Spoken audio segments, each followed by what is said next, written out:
ተመልካቾቻችን በተለያዩ ጊዜያት ወደ ፌደራል ፖሊስ ወንጀል ምርመራ ቢሮ በመምጣት የደረሰባቸውን ህገወጥ ድርጊት ከሚያመለክቱት መካከል በተንቀሳቃሽ ስልኮቻቸው አማካኝነት በሚደርሳቸው መልእክቶች አማካኝነት የሆኑትን የሚጠቁሙ ይገኛሉ። ለመሆኑ ይህ የማጭበርበር ድርጊት ምንድነው? በእነማንስ አማካኝነት ይፈጸማል? ተጠቃሚዎችስ እንዴት መጠንቀቅ አለባቸው? መስከረም ጉታ ይህንን አዘጋጅተዋለች። እሱን ተከታትለን እንመለሳለን። በያላችሁበት ጥሩ ጊዜ ይሁንላችሁ።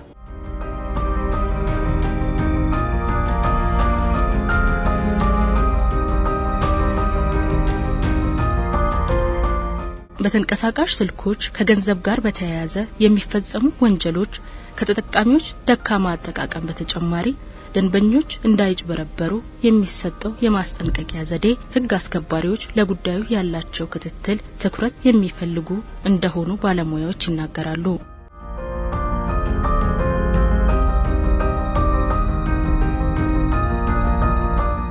በአፍሪካ በአንዳንድ ሀገሮች በተንቀሳቃሽ ስልኮች ገንዘብ አጠቃቀምን ተንተርሶ የሚፈጸሙ ወንጀሎች ከጊዜ ወደ ጊዜ አይነታቸው እየተለዋወጠና ከተደራጀ ወንጀል ጋር መያያዛቸውን መረጃዎች ያመለክታሉ።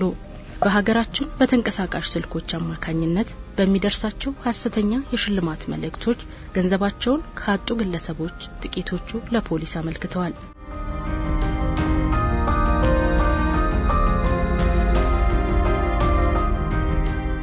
በተንቀሳቃሽ ስልክ በሚፈጸሙ ወንጀሎች ብዙዎች ተታለዋል።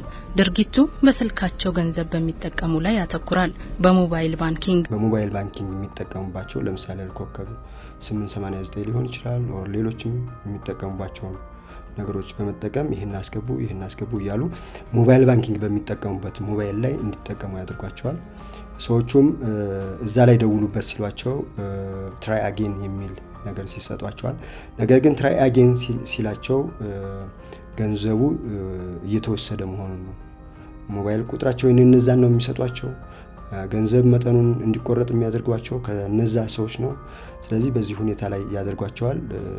ነገር ግን ለምንድነው ሽልማቱን መተንኛ አንጠይቅም ወይ ምናምን ሲሏቸው ይሄ ሽልማት በአሁኑ ሰዓት የኮቪድ-19 በመኖሩ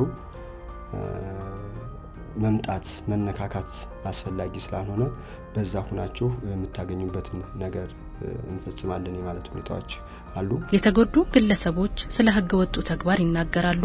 ፖሊስ መረጃዎች ይሰበስባል፣ ምርመራ ያጣራል። እስካሁን በዚህ ድርጊት ተጠርጥረው ከተያዙት መካከል አብዛኞቹ የውጭ ሀገር ሰዎች እንደሆኑ ታውቋል።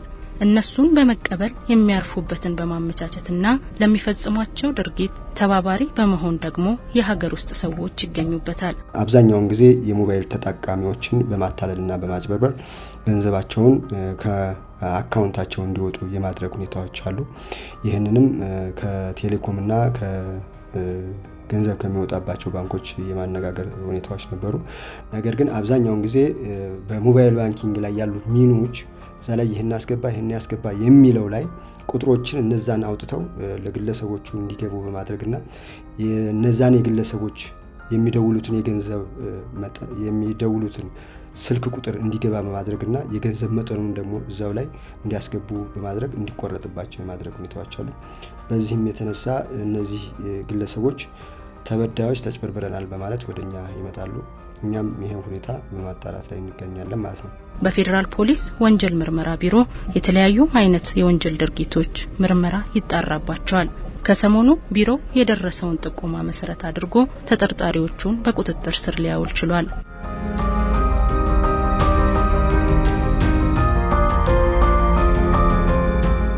የተወሰኑ ተጠርጣሪዎች የውጭ ሀገር ዜግነት እንዳላቸው የምርመራ ቢሮ ይጠቁማል። ሌሎች ደግሞ ኢትዮጵያውያን ናቸው። አንዷ ኢትዮጵያዊት ከውጭ ሀገር ከመጡ ጋር ትገናኛለች። ሐሰተኛ መታወቂያዎች እንዲዘጋጅላቸው ታደርጋለች። ቦታዎችን መርጣ ቤት እንዲከራዩ ትነጋገራለች።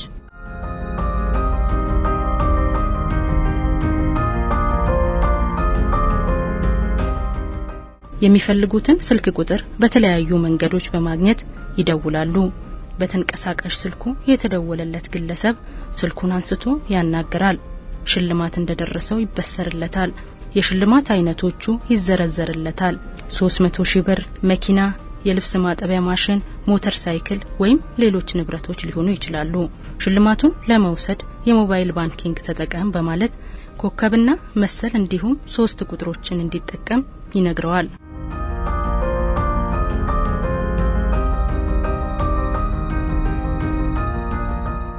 ከዚህ በኋላ ሲደወልልህ የሚስጥር ቁጥርህን በማስገባት ተከታተል ይባላል።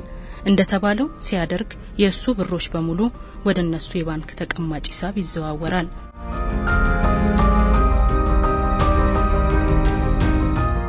ይህ ህገወጥ ድርጊት እንደሆነ ኢትዮ ቴሌኮም በተደጋጋሚ ይጠቁማል። የማይታወቁ ስልክ ቁጥሮች ይደወላሉ። የወሩ ተሸላሚ እርሶ ሆነዋል፣ እንኳን ደስ ያለው የሚል መልእክቶችን ይከተላሉ። ገንዘቡ ወይም ሽልማቱ እንዲደርሶ የሚስጥር ቁጥሩን ያስገቡ በማለት ብሩን ወደ ራሳቸው የባንክ ሂሳብ ያዘዋውራሉ። በህገወጥ ድርጊታቸው ተታለው ብዙዎች ገንዘባቸውን አጥተዋል። ጥቂቶች ለፌዴራል ፖሊስ ምርመራ ቢሮ ጠቁመዋል። እጣ ደርሷቸዋል ከባንክ ነው የምንደውለው በሚሏቸው ወቅት በትክክለኛ መንገዱ ባንክ ነው የደወለው ብሎ ማየት ጠቃሚ ነው። አለበለዚያ ግን ዝም ብሎ መጭበርበሩ ትክክል ስላልሆነ ይህን ነገር መገንዘብና ማሰብ አለባቸው። ምክንያቱም በአሁኑ ሰዓት ባንኮች በየወረዳው አሉ፣ በየቀበሌው አሉ፣ በሁሉም ቦታ ይገኛል። በቃ ባንክ ማንኛውም ባንክ ስለሚገኝ ወደዛ ሄዶ ይሄ ባንክ ከባንክ ተደውሎልኝ ነበር፣ ይሄ ነገር ደርሶኛል አልደረሰኝም፣ ወይስ እጣ ተጥሏል አልተጣለም የሚለውን ነገር ማወቅ እና መገንዘብ አለባቸው ከመጭበርበራቸው በፊት ማለት ነው።